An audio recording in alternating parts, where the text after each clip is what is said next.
Great. Good morning, everyone. If you're on the west side, good afternoon for the rest of you. My name is Renee Hartman. I'm the NDIS Policy Manager for Disability Employment Australia, and I'd like to welcome you all to this webinar.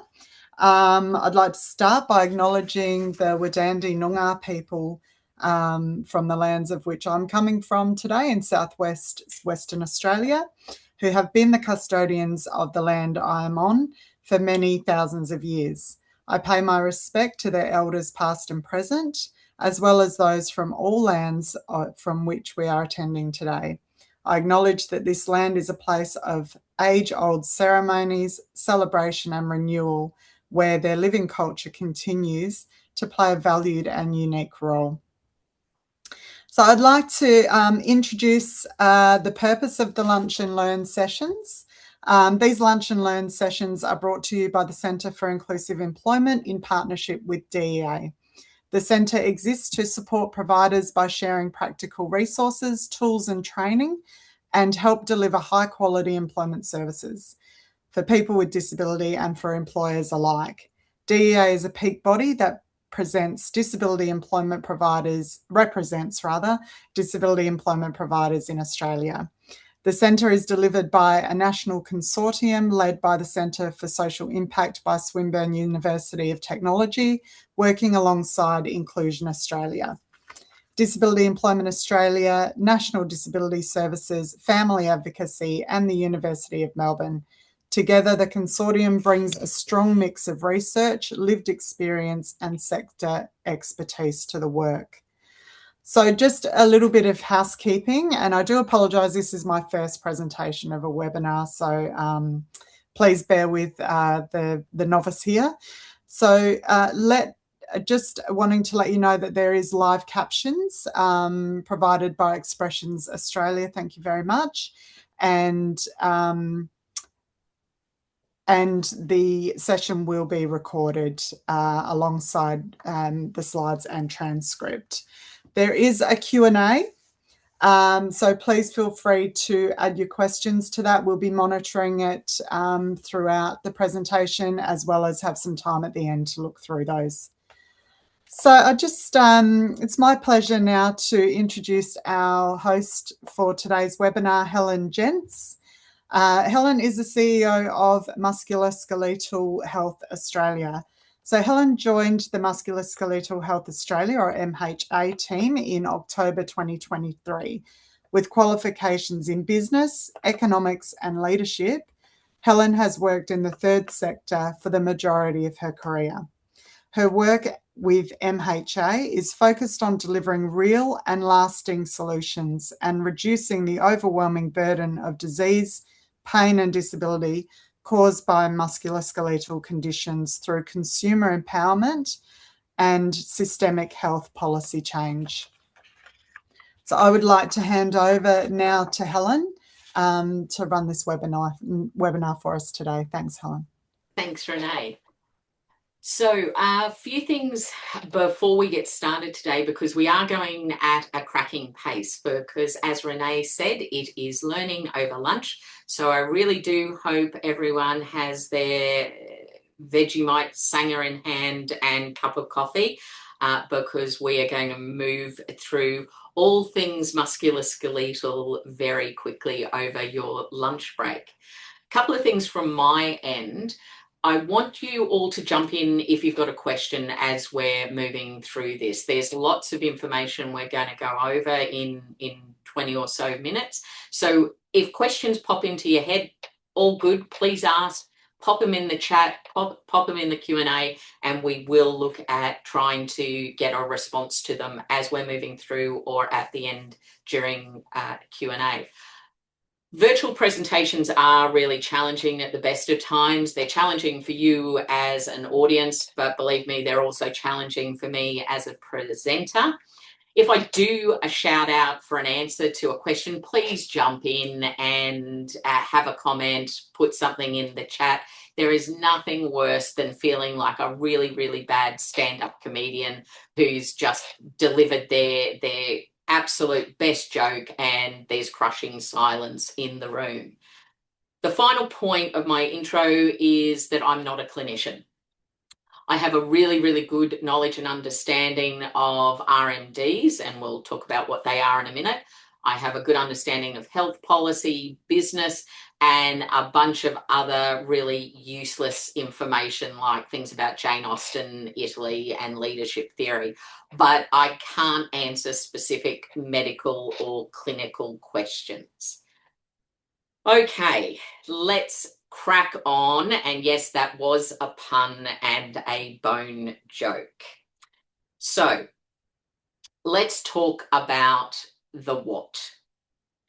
It took me at least 2 years to be able to say rheumatological and musculoskeletal diseases.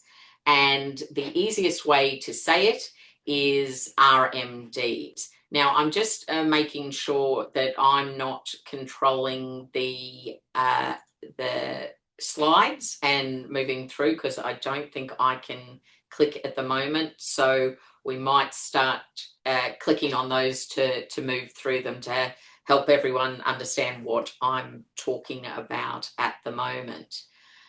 So most of you will know about some of the higher profile, and I really do use that term loosely, RMDs. And they're things like arthritis and osteoporosis. Helen, But it's just Olivia. I'm so sorry to interrupt. that's Is it all okay. right if you share the slides from your end? Just having a bit of trouble getting them from here, and I just want to make sure that we don't miss anything that you're saying. So that's okay. We'll Okay. just take a quick second. Thank you. Okay, just give me 2 seconds and I will get them up.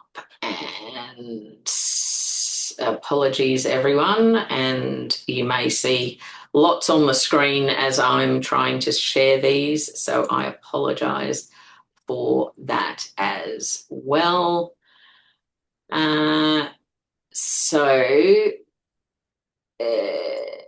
is that showing? That looks Up? good. If you go to slideshow, that's showing up. And then just go from the top. Maybe go, yeah, we're just seeing your presenter. There we go. Perfect. Okay. Thank you. So we're talking about the what. Can you, sorry, oh my, okay, fantastic. So we're talking about the what. And here's basically a rundown of RMDs in 30 seconds or less. So what RMDs do is they affect the joints, muscles, bones, and connective tissues in your body. And they're often accompanied by pain, and that can range from mild pain through to absolutely debilitating pain. There can be other symptoms like swelling of joints, redness, and they can also have, as a major outcome of living with one of these conditions, disability. So movement, struggles with moving, walking, those types of things. They do fall into 4 key categories. So the first one is autoimmune inflammatory diseases. So think of things like rheumatoid arthritis and lupus. So this is where your autoimmune, where your own system attacks itself. It attacks various healthy tissue in your body to create the disease. The second area is degenerative, and I'm sure we've all heard about this. You're just getting older, you're going to get one of these anyway. Not actually the case, but this is about wear and tear. This is things like osteoarthritis and osteoporosis.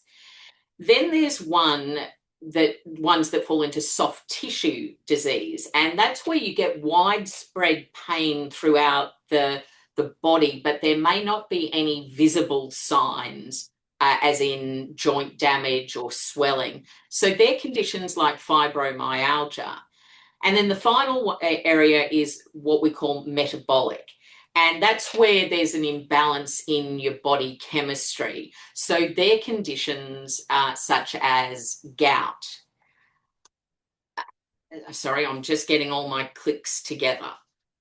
So let's talk a little bit about the why this is so important.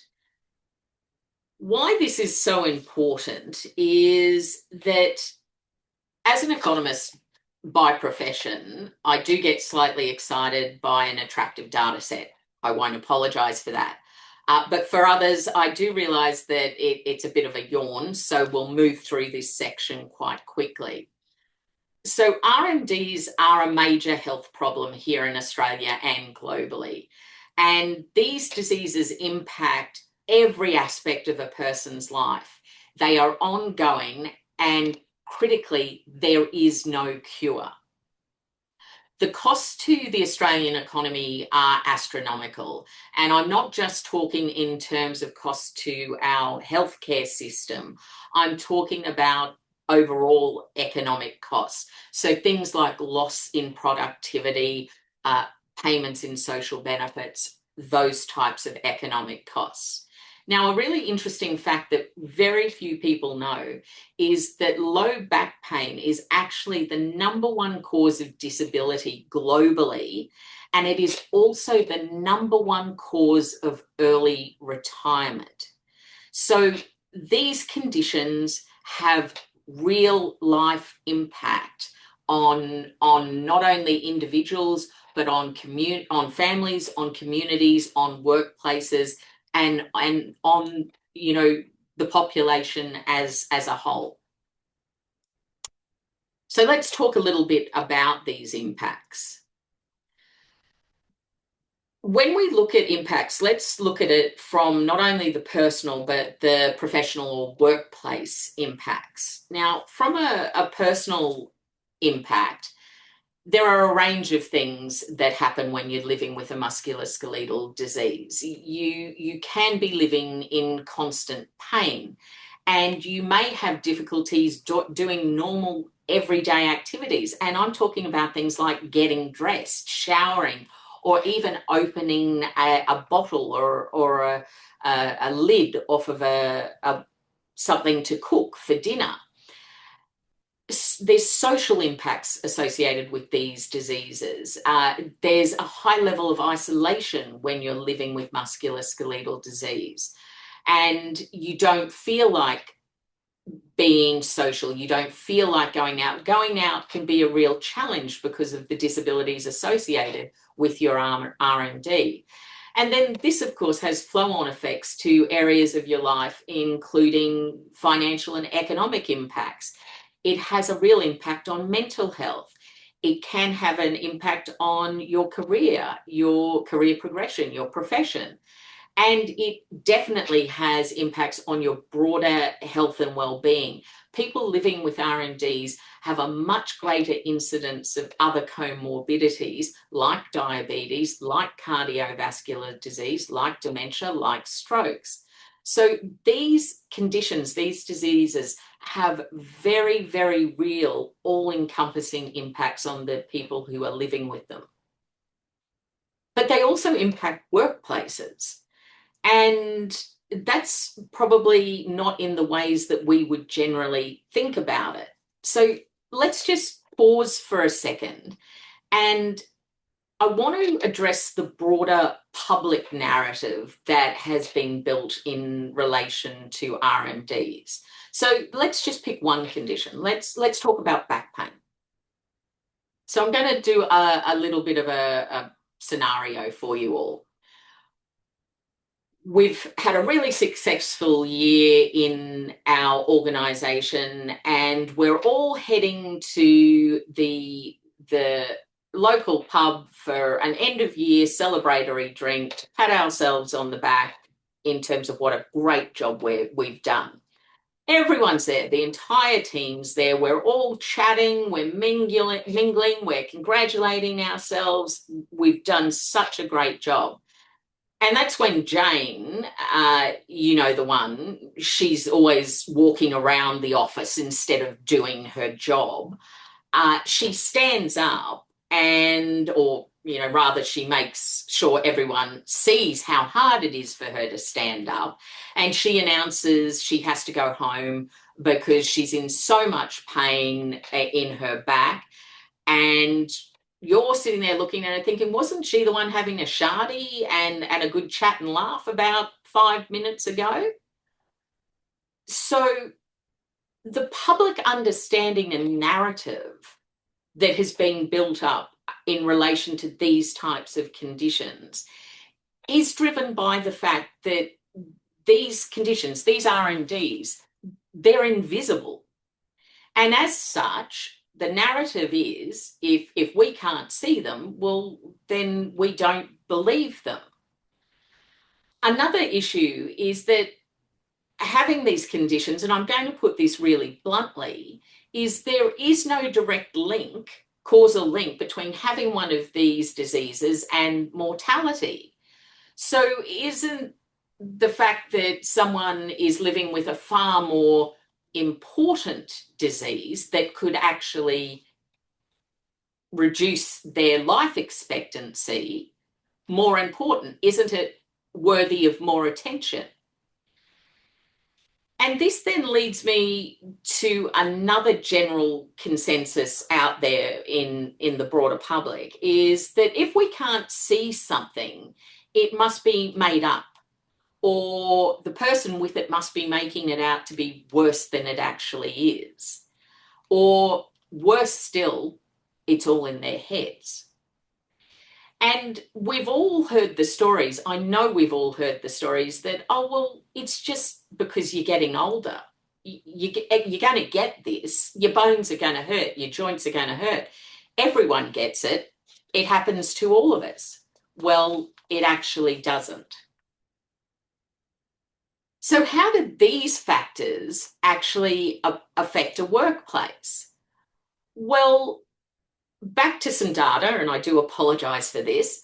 According to WorkSafe, in 2019 and 20, physical injuries, including musculoskeletal disease, accounted for 87% of serious workers' compensation claims for injury and disease. And according to research, low back pain, or LBP, and neck pain are said to make up 2/3 of the MSD claims in Australia. So in terms of workplaces, the impacts can include lost productivity, loss of access to the best staff, or because of a lack of understanding, not gaining the best staff due to these preconceived misconceptions about musculoskeletal diseases. And there can be impacts in terms on team morale. The list goes on and on. So this leads me to a really important part of today's LOL, learning over lunch. And that's making sure people living with these conditions are actually set up for success from the beginning of their employment. And that is absolutely critical. And that is where you all come in. Now, I do realise the next few slides, and as I said, I apologise, but I am just navigating things. I think there are some comments or questions. I can't see them at the moment, Renee. I'm hoping you can see them, and are there any that we want to jump into right at this point, or just keep cracking on? We do have a question a little while back from Eva. They are also immunocompromised apart from the actual disease. Do the medications for rhematological? So I'm not sure. Absolutely. No, yeah. Eva, you're absolutely correct. A lot of the biologics and the treatments to manage these conditions, because we get back to the fact that they can't be cured, the management does necessarily mean for the autoimmune group that people are in an immunocompromised position. So that's another consideration in terms of how people are navigating these conditions. So let's talk about the tools. Now, this is a little bit of an odd way to talk about the tools, but bear with me. I'm going to talk about what's in place in terms of actual employment. And I'm doing this because I think it builds a really good understanding of what are some of the things that in terms of recruitment and placing people with these conditions should be uppermost in your minds. So I do know these slides relate specifically to employment situations, but bear with me, come along on this lunchtime journey and we'll get to the point eventually. Whilst there's a lot about what can happen when a person's employed, this gives us a picture of discussing what flexible work arrangements and what reasonable workplace adjustments are. And I think that can form a really good context when you're thinking about putting or trying to place a person who has an RMD into a position. So there are a number of pieces of legislation that control this area, and I'm hopefully not telling people on the webinar things they already know. You no doubt know all about this. I'm just going to touch base on this.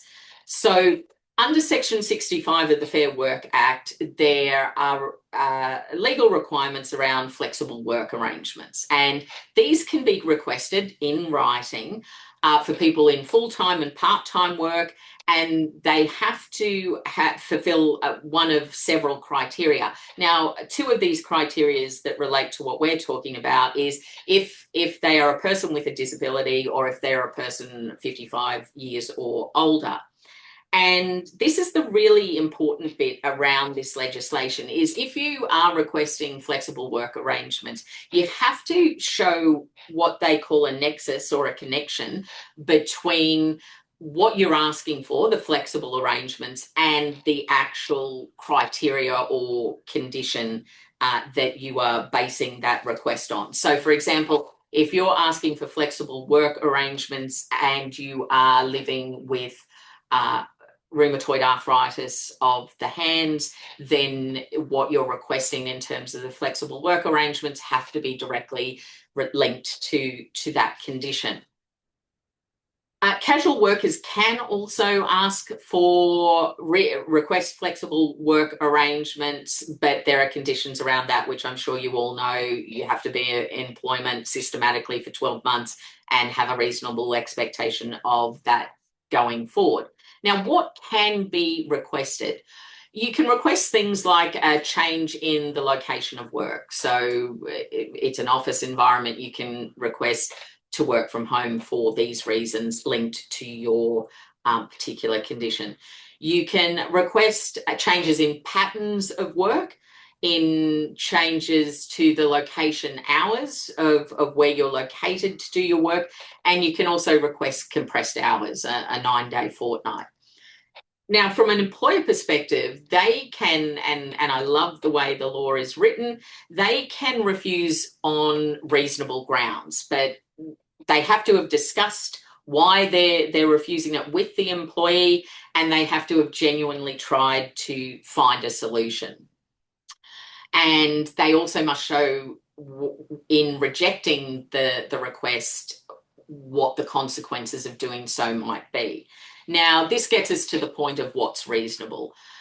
So the law defines that, or the legislation defines that, is that it's too costly, that it has impacts on other employees that can't be accommodated, it's likely to result in significant inefficiencies or productivity losses, and it may have a negative outcome on, customer service. The other thing to consider is the employer's circumstance. So the type of organisation it is, the size, the nature of their business is also a factor when assessing whether flexible work arrangements have been rejected and that whether that decision was reasonable. So let's talk about reasonable workplace adjustments. Now, what does this mean? Well, this relates to things like operational requests in terms of the environment in which you're working. So things like you can ask for, and keep in mind, reasonable workplace adjustments don't have to be in writing. And it is state-based legislation. It usually falls under the Equal Opportunity Acts, which are state-based legislation. So we're dealing with lots of variations on that. But they're things like, say you request noise cancelling headphones, or you ask for equipment modifications, a sit-stand desk, those sorts of things. They're reasonable workplace adjustments. Now, once again, when you're talking about reasonable workplace adjustments, there are certain criteria that have to be met. And if an employer refuses them, they have a range of options that they can say as being the reason why they refuse them. So how does this help in our thinking about placing people into a position?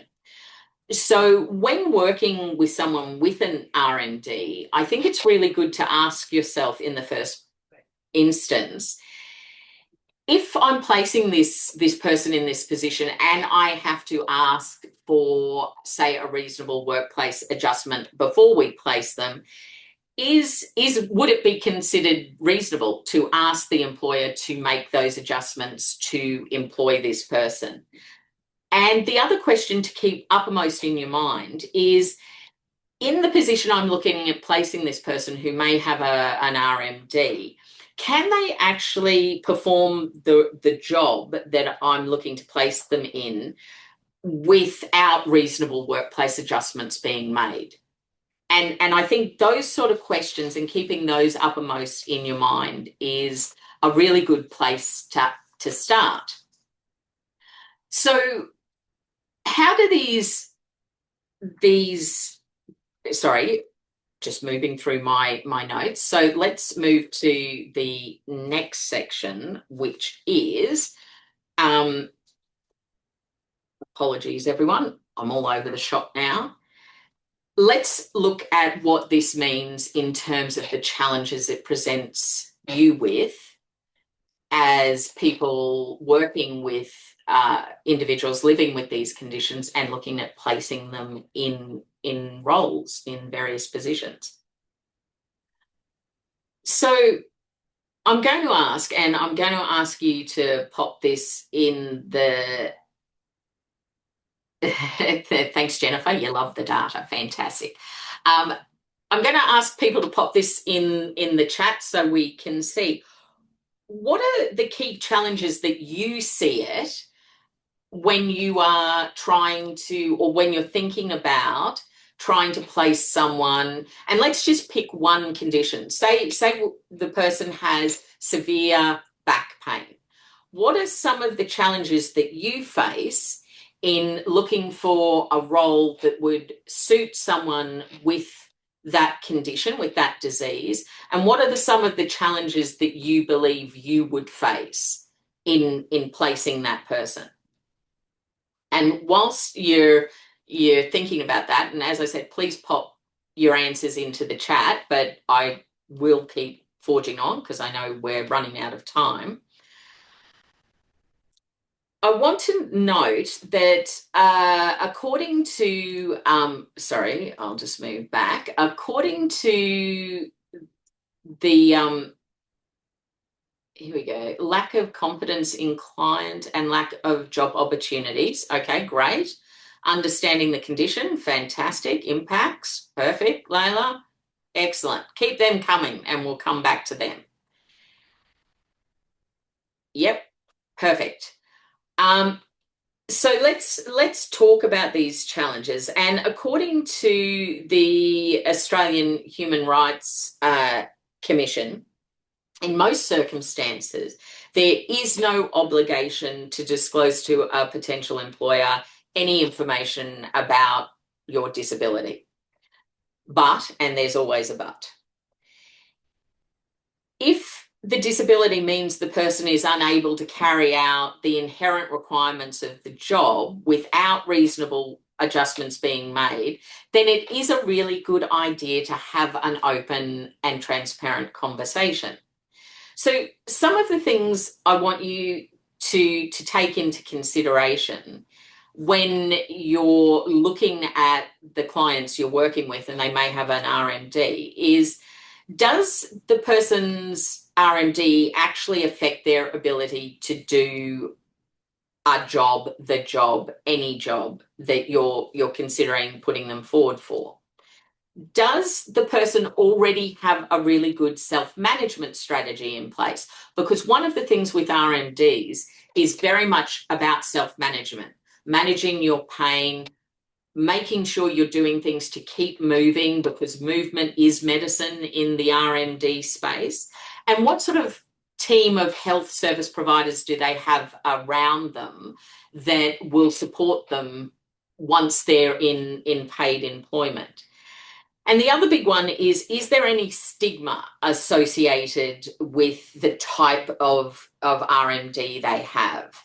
And how would that stigma affect the person living with the RMD and their ability to take advantage of opportunities that are presenting themselves in terms of a position or a job opportunity? So we've put up on the screen, obviously, some of the critical things we're dealing with in this space.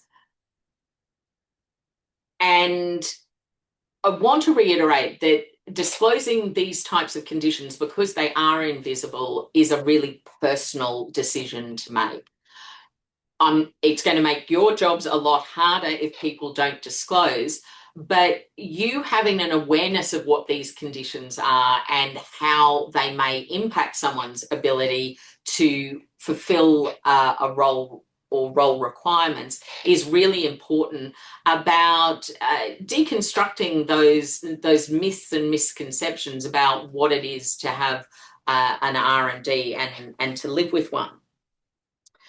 So what are the actual real challenges we're talking about from your perspective?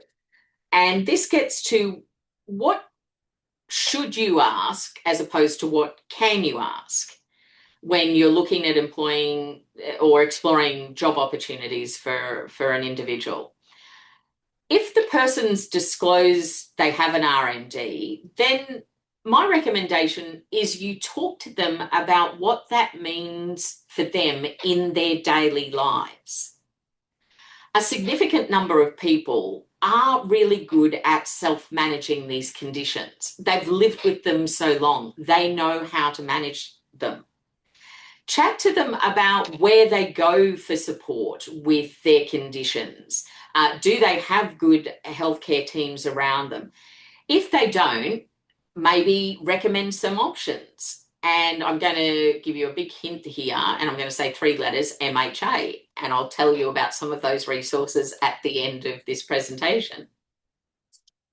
Discuss what limitations they believe might impact them taking on a role, and understand why they believe those things to be limitations based on their condition and disease, and work with them about what things could possibly be done to alleviate those impacts or mitigate those impacts.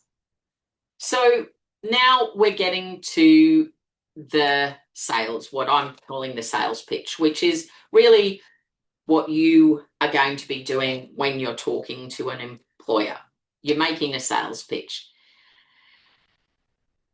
So in spite of all these challenges that I've mentioned as we've gone through this presentation at a cracking pace, and all the challenges associated with living with an RMD, there are so many benefits for the individual and benefits for the employer in terms of having an understanding of how employing someone with one of these conditions can actually be managed and managed well, and therefore ensuring that you have access to the best possible people for jobs, in spite of the fact that they may be living with an RMD. From an individual perspective, the benefits are huge. Paid employment, economic security, social stimulation by being in a workplace, the psychosocial benefits of being in a workplace, the opportunity to further your skills, further yourself, have benefits in terms of your overall health and well-being. And that's why it makes having challenging conversations up front so important, because you're at the front line and you actually have the opportunity to raise awareness and understanding about how people can live with these diseases, can be productive and fantastic employees, and can do so with perhaps very minor adjustments to how they're employed, what different tools they're given in terms of workplace adjustments that ensure they can be the most productive and contributing member to your team and to your business. So let's talk about some of these resources.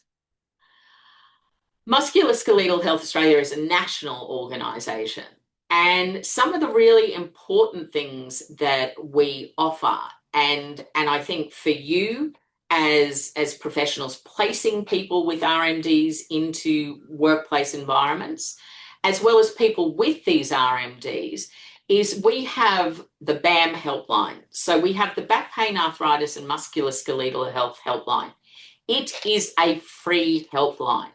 And it is the only one of its kind in Australia in this space, in that when you ring up, you talk to healthcare professionals.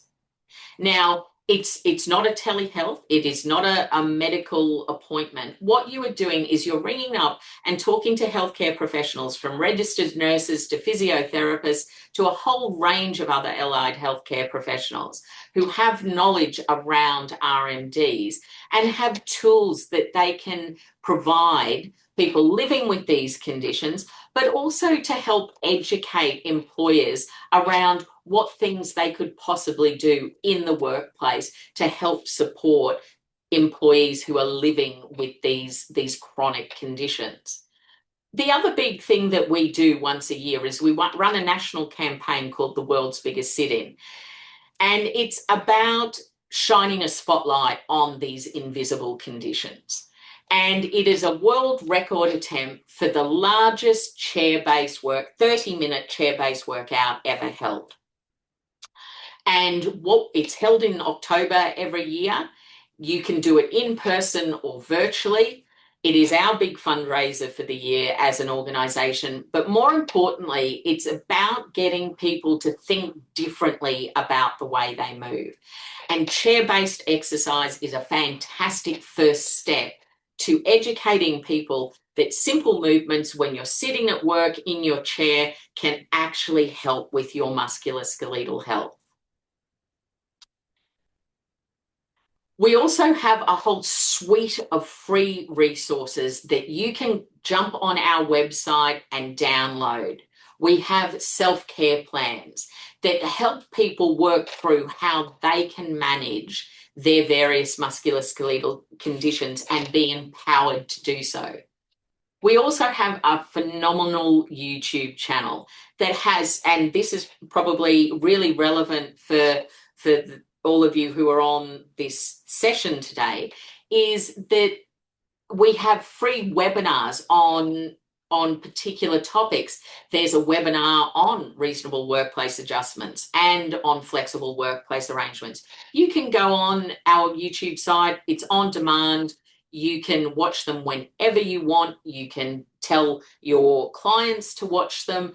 There's also a lot of great stuff on our YouTube channel about recipes that help musculoskeletal health, things to eat, just great resources. They're all free. You can access them at any point in time.